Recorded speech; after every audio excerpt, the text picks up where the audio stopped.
आप सभी को मनीषा एस्ट्रोलॉजर का नमस्कार। आज मैं आप सभी के समक्ष लेके आई हूँ शनिदेव से जुड़ी कुछ बातें। शनिदेव वक्री होने जा रहे हैं 23 मई से। 23 मई को मकर राशि में शनि होंगे वक्री।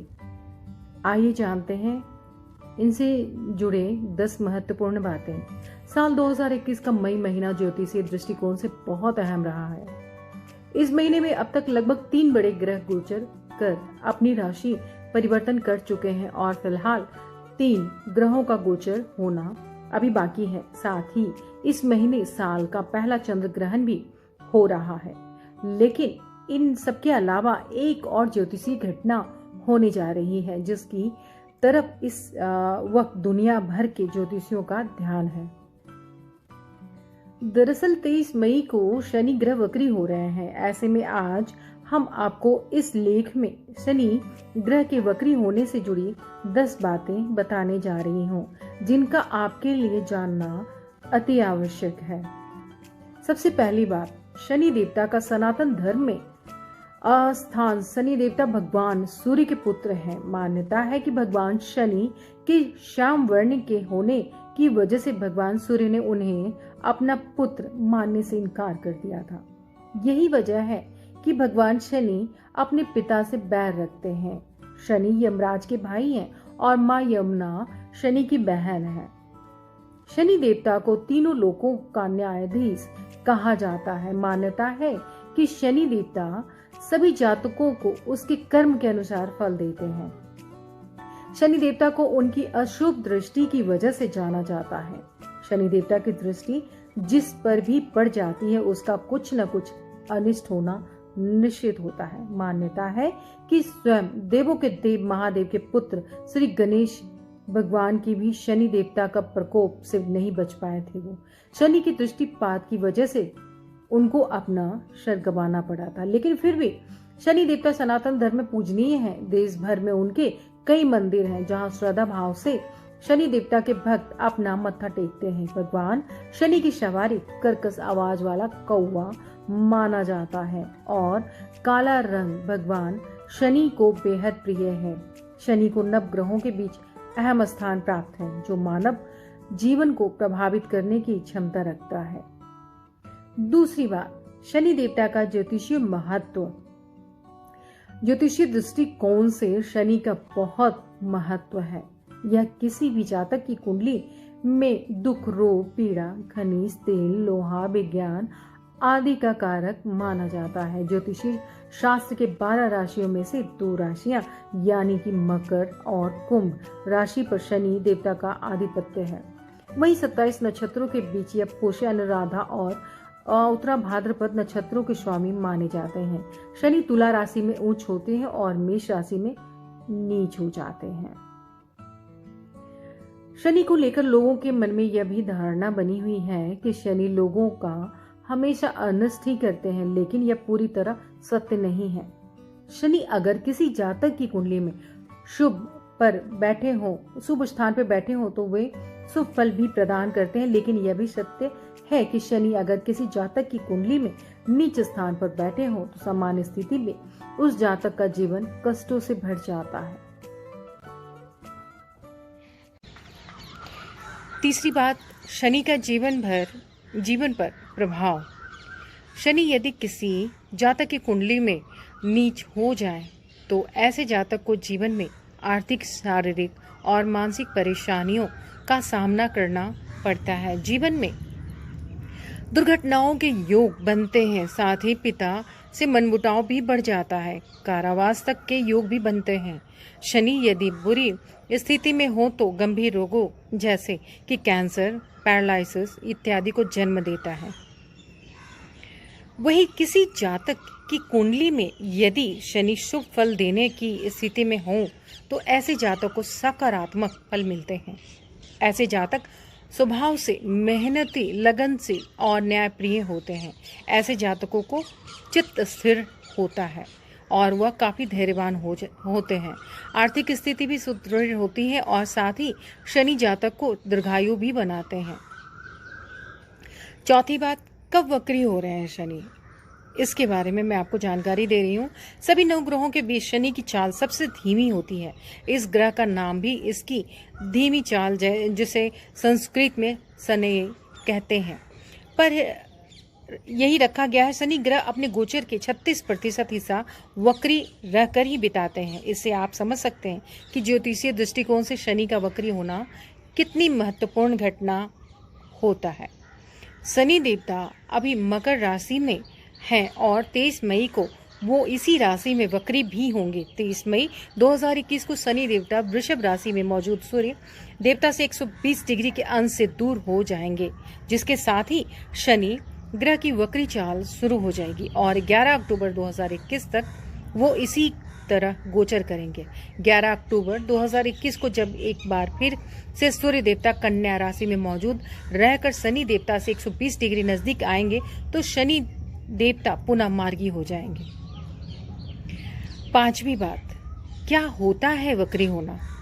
इसकी जानकारी मैं आप सभी को बताने जा रही हूँ। आप में से शायद कई लोगों को इस बात की जानकारी नहीं होगी कि वक्री होना क्या होता है। ऐसे में हम आपको बता दें कि वक्री होना एक खास ज्योतिषीय घटना है जिसमें कोई ग्रह पीछे की ओर चलता हुआ प्रतीत होता है, या इस बात को बताना बहुत ज़रूरी हो गया है कि इस स्थिति में ग्रह पीछे की ओर नहीं चलता है, बल्कि ऐसा प्रतीत होता है कि ग्रह पीछे चल रहा है। छठी बात, वक्री शनि का देश दुनिया पर क्या होता है प्रभाव? शनि के वक्री होने की घटना इस वजह से भी महत्वपूर्ण हो जाती है क्योंकि इसका प्रभाव किसी व्यक्ति विशेष तक ही सीमित नहीं रहता, बल्कि देश दुनिया भी इस ज्योतिषीय घटना से समान रूप से प्रभावित होती है।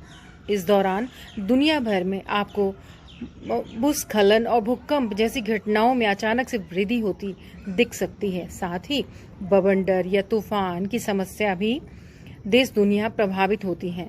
वातावरण में अत्यधिक शीतल और तेज हवाएं चलती हैं। इस तरह के प्रभाव होते हैं। अब मैं सातवीं बात बताने जा रही हूँ, वक्री शनि का जातकों पर प्रभाव क्या होता है।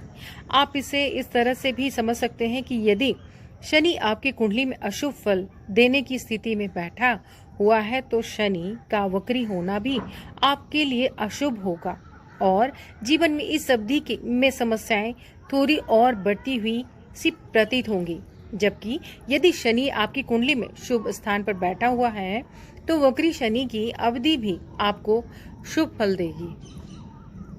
इस दौरान यदि शनि आपको शुभ फल देने की स्थिति में है तो वक्री शनि के दौरान आपको कार्य क्षेत्र में सफलता, किसी निवेश आदि से मुनाफा इत्यादि हो सकता है। वही शनि यदि कुंडली में अशुभ फल देने की स्थिति में बैठा हो तो शनि वक्री के दौरान आपको जोड़ों में दर्द, कार्य में विलंब, नौकरी में परेशानी, निवेश में घाटा, लोहे के व्यापार में घाटा इत्यादि समस्याओं से दो चार होना पड़ सकता है।